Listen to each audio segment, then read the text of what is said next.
PM কিষাণৰ হিতাধিকাৰীসকলৰ বাবে এটা ভাল খবৰ। পিএম কিষাণৰ হিতাধিকাৰীসকলে আপোনালোকে 19 জানুৱাৰী তাৰিখে আপোনালোকে পিএম কিষাণৰ যিটো 22 নম্বৰ কিস্তি টকা আছে সেই টকাখন আপোনালোকে পোনপটীয়াকৈ আপোনালোকৰ বেংকৰ একাউণ্টত ডিবিটিৰ মাধ্যমে চৰকাৰৰ তৰফৰ পৰা ট্ৰান্সফাৰ কৰা হ'ব আপোনালোকৰ বেংকৰ একাউণ্টত। গতিকে মই আজিৰ এই ভিডিঅ'টোত আপোনালোকৰ লগত আলোচনা কৰিম বা আপোনালোকক প্ৰেক্টিকেলি দেখুৱাই দিম যে আপোনালোকে কোনসকল পিএম কিষাণৰ হিতাধিকাৰীসকলে আপোনালোকে 22 নম্বৰ কিস্তিখন লাভ কৰিব পাৰিব। আৰু 22 নম্বৰ কিস্তিৰ পইচা কিন্তু আপোনালোকে 2000কৈ টকা আপোনালোকে লাভ কৰিব পাৰিব। আৰু আপোনালোকে যদি এতিয়াও আপোনালোকৰ EKYC বা লেণ্ড ডকুমেণ্ট আপলোড বা ফাৰ্মাৰ ৰেজিষ্ট্ৰেশ্যন ID যদি এইকেইটা আপোনালোকে এতিয়াও বনোৱা নাই তেনেহ'লে আপোনালোকে সোনকালে বনাই লওক, নহ'লে কিন্তু আপোনালোকে তাৰপিছত বিপদত পৰিবলগীয়া হ'ব। আৰু আপোনালোকে 22 নম্বৰ কিস্তিৰ যিটো লিষ্ট আছে সেই লিষ্টখনৰ পৰা কিন্তু আপোনালোকৰ নামখন কটা যাব। আৰু বৰ্তমান কিন্তু আপোনালোকৰ যিটো 22 নম্বৰ কিস্তিৰ মানে আপোনালোকৰ ভেৰিফাইড যিটো লিষ্ট আছে, বৰ্তমান আপোনালোকৰ ফাইনেল যিটো লিষ্ট আহিছে সেই লিষ্টত যদি আপোনালোকৰ নাম আছে তেনেকুৱা ক্ষেত্ৰত কিন্তু আপোনালোকৰ 19 জানুৱাৰী তাৰিখে আপোনালোকে পিএম কিষাণৰ যিটো 22 নম্বৰ কিস্তি টকা আছে সেই টকাখন কিন্তু আপোনালোকে লাভ কৰিব পাৰিব। আৰু যদি আপোনালোকৰ সেই মানে আপোনালোকৰ যিটো ভেৰিফাইড লিষ্ট আছে অৰ্থাৎ ফাইনেল যিটো লিষ্ট ওলাইছে পিএম কিষাণৰ, সেই পিএম কিষাণৰ যিটো ফাইনেল লিষ্ট ওলাইছে সেই লিষ্টত যদি আপোনালোকৰ নাম নাথাকে তেনেকুৱা ক্ষেত্ৰত কিন্তু আপোনালোকে সেই পইচাখন লাভ কৰিব নোৱাৰিব। আৰু যদি নাম থাকে তেনেকুৱা ক্ষেত্ৰত কিন্তু আপোনালোকে সেই পইচাখন লাভ কৰিবলৈ সক্ষম হ'ব।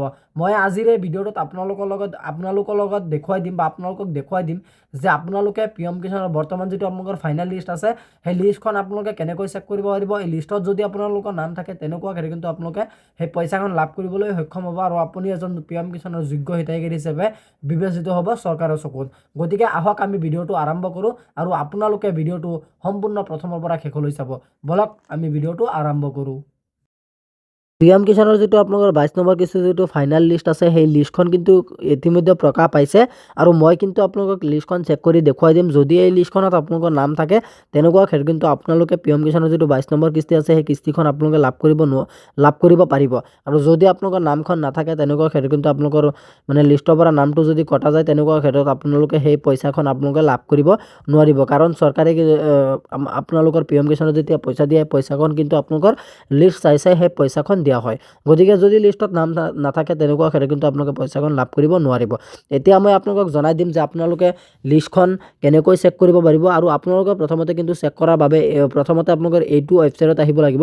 এইটো ৱেবছাইট লিংক আপোনালোকে সকলোৱে আপোনালোকে যিসকলে মোৰ হোৱাটছআপ চেনেলত জইন হৈছে আপোনালোকে চাগে নিশ্চয় গমেই পাইছে যে লিষ্টখন মই আপোনালোকক মানে লিংকখন আপোনালোকক দিছোঁ।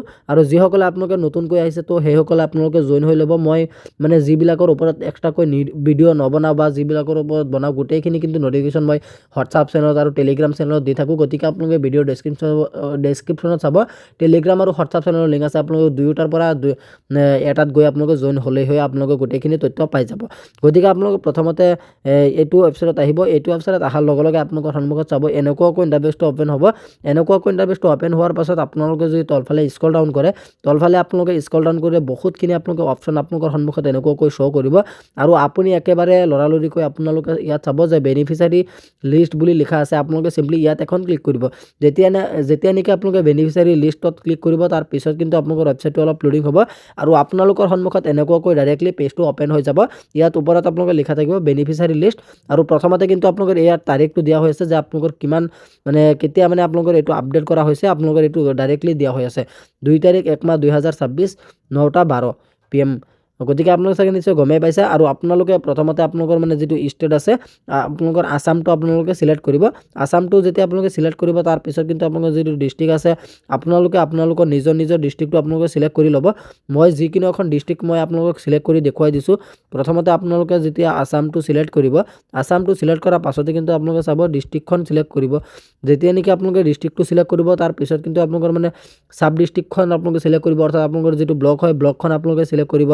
তাৰপিছত আপোনালোকৰ চাব ডিষ্ট্ৰিক্টখন চিলেক্ট কৰাৰ পাছত তাৰপাছত আপোনালোকৰ ব্লকখন চিলেক্ট কৰিব। ব্লকখন চিলেক্ট কৰাৰ পাছত আপোনালোকৰ মানে যিটো ভিলেজ আছে ভিলেজখন আপোনালোকে চিলেক্ট কৰিব। আৰু যেতিয়া নেকি আপোনালোকে ভিলেজখন চিলেক্ট কৰিব তাৰপিছত কিন্তু আপোনালোকে ইয়াত চাব যে আপোনালোকৰ সন্মুখত চাব ইয়াত গেট ৰিপৰ্ট বুলি আপোনালোকৰ এখন অপশ্যন আছে। এই গেট ৰিপৰ্টত যেতিয়া আপোনালোকে ক্লিক কৰিব তাৰপিছতে কিন্তু আপোনালোকৰ মানে যিটো লিষ্ট আছে লিষ্টখন আপোনালোকৰ সন্মুখত ওলাই পৰিব। মই আপোনালোকক দেখুৱাই দিছোঁ যেতিয়া নেকি আপোনালোকে গেট ৰিপৰ্টত এটা ক্লিক কৰিব তাৰ পিছত কিন্তু আপোনালোকৰ যিটো লিষ্ট আছে লিষ্টখন আপোনালোকৰ সন্মুখত ওলাই পৰিব। মোৰ ইয়াত কিবা টেকনিকেল ইছ্যুৰ কাৰণে মোৰ এইটো মানে হেৰি হোৱা নাই, আপোনালোকৰটো হৈ যাব, মানে ইণ্টাৰনেট কানেকশ্যনত কিবা মোৰ প্ৰব্লেম হৈ আছে ৱাইফাইত। গতিকে আপোনালোকৰ ইণ্টাৰনেটটো অলপ ভাল চলিলে কিন্তু আপোনালোকৰ সন্মুখত চাব লিষ্টখন ওলাই পৰিব। যদি নোলায় তেনেকুৱা ক্ষেত্ৰত কিন্তু মই আগৰ ভিডিঅ'লৈ এখন শ্বৰ্ট ভিডিঅ' মই আপোনালোকক বনাই মোৰ হোৱাটছআপ চেনেলত বা টেলিগ্ৰাম চেনেলত মই আপোনালোকক দি দিম, আপোনালোকে গৈ পিনে লিষ্টখন ভালদৰে চেক কৰি ল'ব। গতিকে আজি ইমানখিনি আছিলে আপোনালোকক দিবলগীয়া ইনফৰমেশ্যন। আশা কৰিছোঁ ভিডিঅ'টো চাই ভাল পালে।